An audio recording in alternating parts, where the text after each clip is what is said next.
Welcome to the Reconnection Club podcast, the show that helps parents heal troubled relationships with their adult sons and daughters. I'm your host, psychotherapist Tina Gilbertson.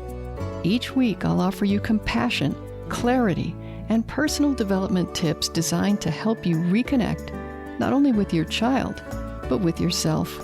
Now let's get started. Parents are often confused by their adult children's behavior during estrangement.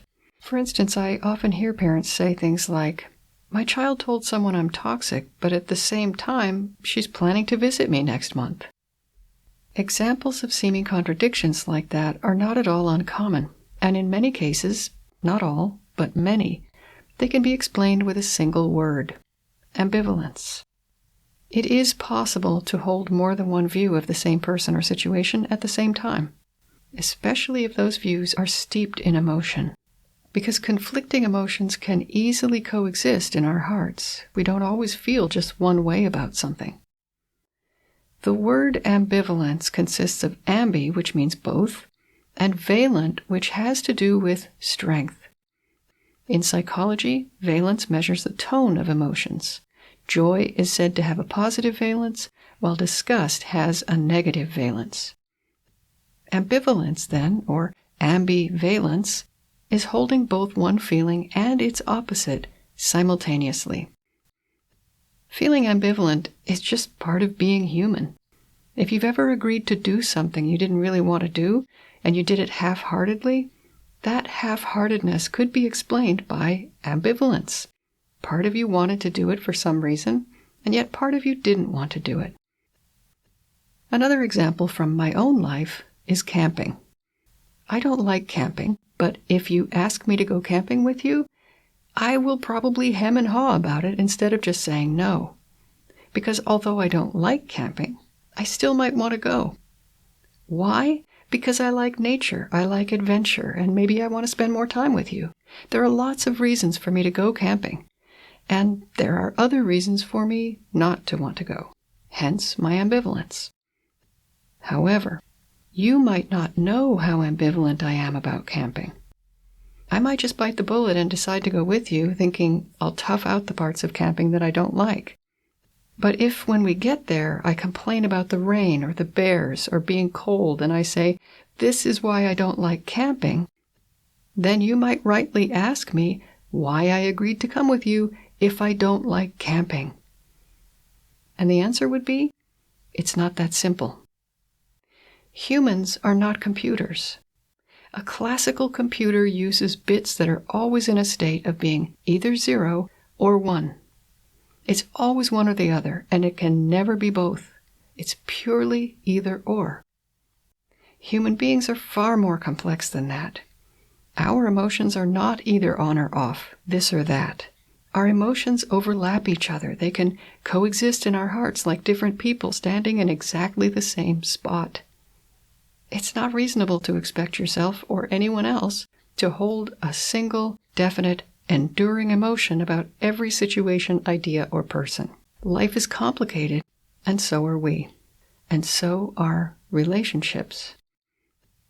Estrangement entails ambivalence for many, many people who choose to distance themselves on purpose from family. Your estranged adult child can miss you like crazy on special days and still not want to get together or even to acknowledge those days. They may have told you at various times that they love you, that you're a great parent, that it's okay to contact them even if they're taking some space, and they can mean those things and also not want contact right now. They're not messing with you. They are ambivalent. There's plenty of ambivalence potentially on this end as well. Parents may feel anxious about the estrangement, but sometimes they're also relieved. Some parents may be angry at their adult child, but they're also frightened for them. Parents can experience both love and hatred toward an adult child. I talked about hatred and what it is and isn't in part 2 of Emotions of Estrangement. That was episodes 139 and 140, which you can find at reconnectionclub.com/139 and 140. There are lots of ways, in short, for parents to experience ambivalence as well. So ambivalence is normal, but it's also confusing. Sometimes on the inside because we can't pin ourselves down, and very often it's confusing from the outside. Here's a for instance.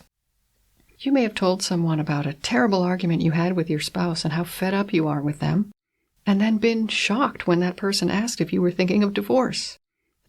All they got was a rough sketch.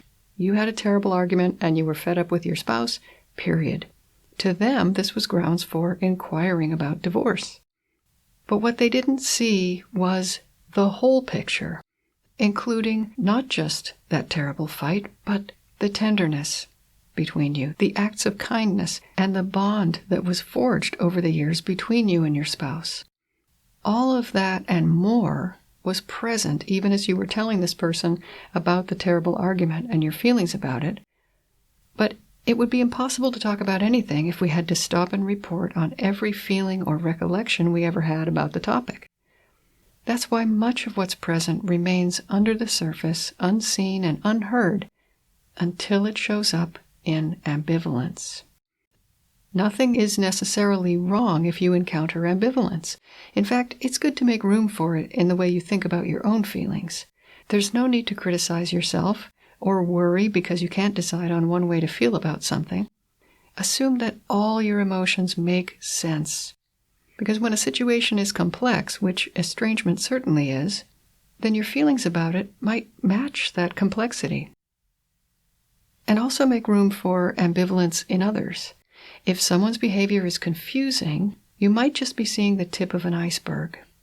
What other feelings, beliefs, and attitudes might lie under the surface of someone's contradictory behavior? I should say that not all confusing or contradictory behavior is the result of ambivalence. But when it comes to estrangement, if you're experiencing something from an adult child along the lines of, "I love you, don't talk to me," it's a pretty good bet that what you're seeing is ambivalence. And here's something that you can do if that's the case. First, recall from episodes 165 and 166 that estrangement is full of paradoxes. If you honor the unwanted side of your child's ambivalence, the part that seeks distance, you'll make it more possible for them to experience the other side where they're open to reconnecting. As in certain martial arts, move with any unwanted energy that's coming toward you instead of trying to oppose it. In estrangement, rolling with resistance is both an unexpected response and a compassionate one. Just don't be surprised if, to respond effectively to your adult child's ambivalence, you end up working through some of your own first. Until next time, remember that you are a loving, lovable, and still growing human being. So please take good care of yourself. Bye for now. If you've enjoyed this episode of the Reconnection Club podcast, I invite you to check out reconnectionclub.com. The Reconnection Club is for parents at any stage of estrangement from their adult, child, or children. So whether you've just realized there's trouble between you, you've been living with estrangement for years, or you're newly reconciled but still walking on eggshells, the Reconnection Club is your essential resource for information, support, and continued personal growth. With our courses and workshops, expert interviews, monthly Q&A calls, and a friendly, active community, the Reconnection Club is a wonderful place to be for anyone suffering the pain of estrangement from an adult, child, or children. So check it out at reconnectionclub.com.